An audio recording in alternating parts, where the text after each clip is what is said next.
తెలంగాణ రాజకీయాల్లో బలమైన శక్తిగా ఎదిగేందుకు మాజీ సీఎం కేసీఆర్ కూతురు మాజీ ఎంపీ కల్వకుంట్ల కవిత తీవ్రంగా కృషి చేస్తున్నారు.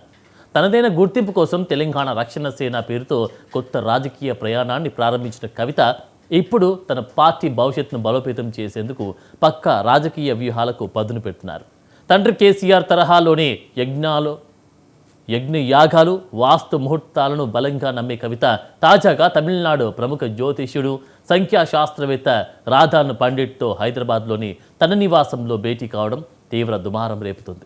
తన కుమారుడు ఆదిత్యతో కలిసి నిర్వహించిన ఈ ప్రత్యేక సమావేశం వెనుక ఉన్న పొలిటికల్ యాంగిల్ ఇప్పుడు రాష్ట్ర రాజకీయాల్లో హాట్ టాపిక్గా మారింది.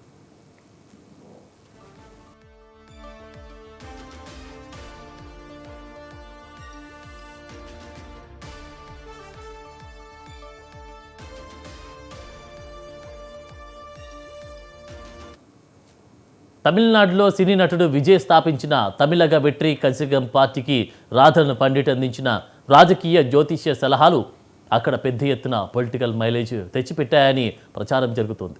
అదే ఫార్ములాను తెలంగాణలోనూ ప్రయోగించి తన కొత్త పార్టీకి జనాదరణ పెంచాలనే ఆలోచనలో కవిత ఉన్నట్లు విశ్లేషకులు భావిస్తున్నారు. 5 నెలల క్రితం పార్టీని ప్రకటించినప్పటికీ కేంద్ర ఎన్నికల సంఘం నుంచి ఇంకా అధికారిక గుర్తింపు రాకపోవడం, ఊహించిన స్థాయిలో క్షేత్రస్థాయిలో ప్రజల నుంచి స్పందన లభించకపోవడం కవితను కొంత ఆందోళనకు గురి చేస్తుందని టాక్ నడుస్తోంది.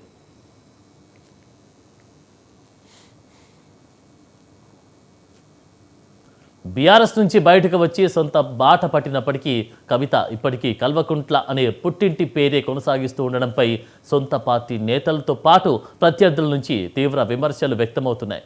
ఈ నేపథ్యంలో కల్వకుంట్ల అనే పేరును తీసివేస్తే రాజకీయంగా ఎలాంటి గ్రహ బలాలు కనిపిస్తాయి, లేదా పేరులోని న్యూమరాలజీ ప్రకారం అక్షరాల అమరికలో మార్పులు చేస్తే సెంటిమెంట్ వర్కౌట్ అవుతుందా అనే విషయాలపై రాధన్ పండిట్తో కవిత సమగ్రంగా చర్చించినట్టు తెలుస్తోంది.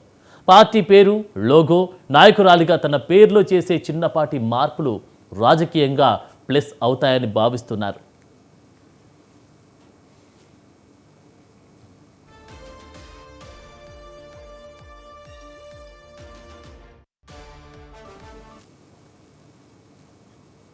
టీఆర్ఎస్ అనే కొత్త పార్టీని స్థాపించి దాన్ని ప్రజామోదం పొందేలా నడిపించడం బలమైన సవాల్తో కూడుకున్న వ్యవహారం.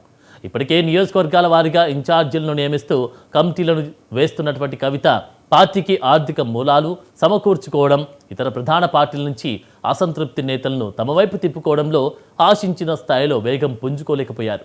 దీంతో ఆధ్యాత్మిక సలహాలతో పాటు రాధన్ పండిట్ సూచించిన గ్రహ బలాల ఆధారంగా ప్రత్యేక పూజలు నిర్వహించి రాబోయే రోజుల్లో ప్రజాక్షేత్రంలోకి దూసుకెళ్లేలా పక్కా కార్యాచరణ రూపొందిస్తున్నారు. మొత్తానికి తన తండ్రి కేసీఆర్ను రాజకీయంగా ఆధ్యాత్మికంగా అనుకరిస్తూ ముందుకు సాగుతున్న కవిత ఈ జ్యోతిష్య సంఖ్యాశాస్త్ర వ్యూహాలతో తెలంగాణ రాజకీయంలో ఎంతవరకు సక్సెస్ సాధిస్తారో వేచి చూడాల్సిందే.